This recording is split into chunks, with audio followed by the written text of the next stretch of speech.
Saudara-saudari, umat beriman yang terkasih di dalam Tuhan kita Yesus Kristus, kita memasuki minggu biasa ke-32 hari ini, tanggal 10 November tahun 2024. Mari kita kembali merenung dan menimba inspirasi dari bacaan-bacaan suci pada hari ini.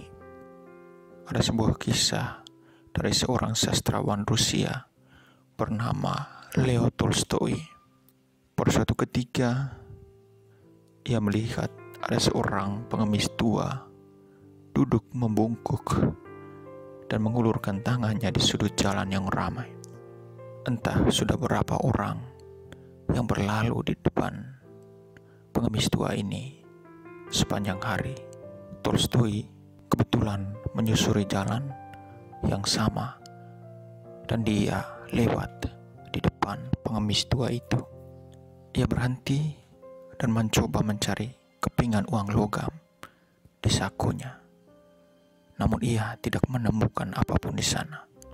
Tolstoy kemudian menunduk, memeluk si pengemis tua itu, dan dengan amat sedih ia berkata, "Janganlah marah kepadaku, hai saudaraku. Aku tidak punya uang."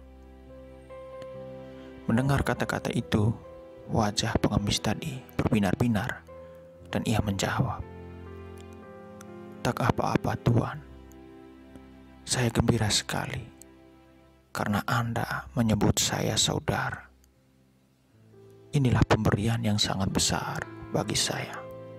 Bacaan pertama dan bacaan Injil yang diwartakan kepada kita pada hari ini, saudara-saudaraku yang terkasih, memberi satu intisari tentang bagaimana memberi dengan tulus.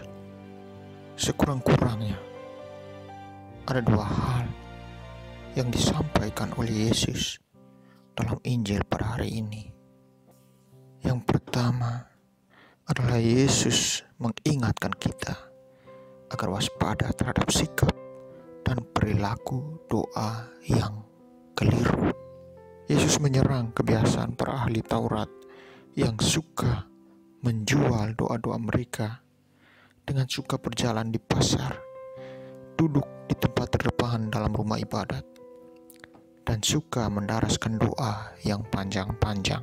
Sebenarnya yang mereka inginkan adalah perhatian dan pujian dari orang-orang yang melihatnya.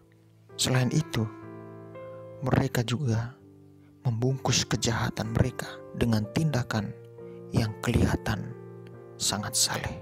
Jadi Yesus mengingatkan agar kita tidak jatuh dalam praktek doa yang murahan ini.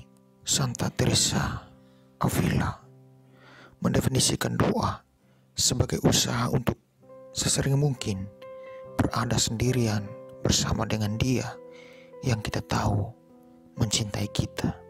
Tindakan dan praktek kesalehan kita sebenarnya bukan hanya bersifat lahiriah saja, tetapi terutama bersifat batiniah.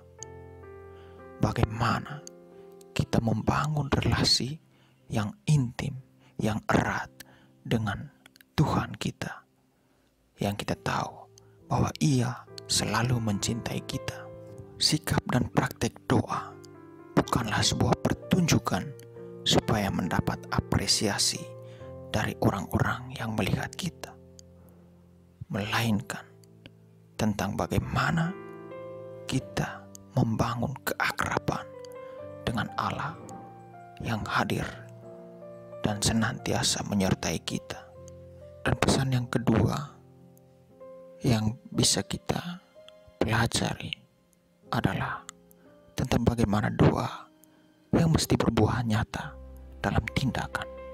Hal ini diwakili oleh kedua janda yang hadir dalam bacaan pertama dan bacaan Injil.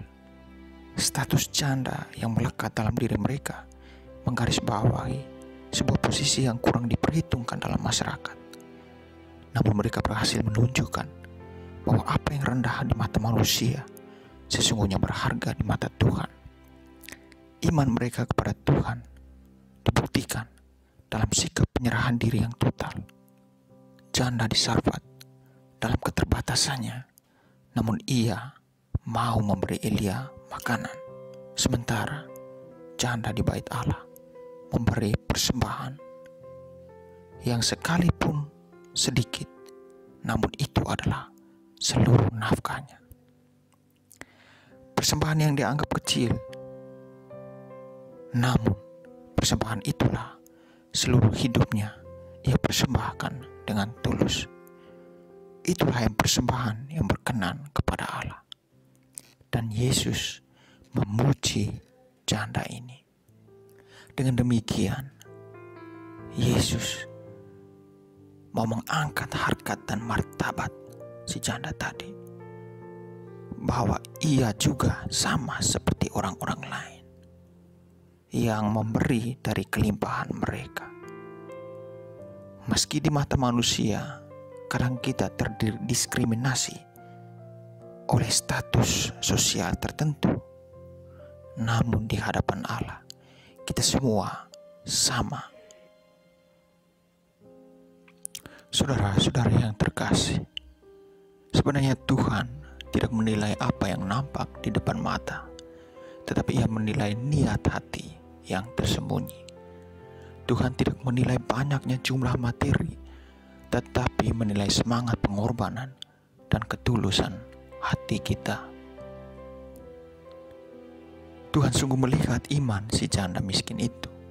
Kendati miskin dan berkekurangan, dia tidak hanya menunggu uluran berkat dari orang lain, tetapi berkehendak untuk terlibat memberi, tentu semampu yang dia punya.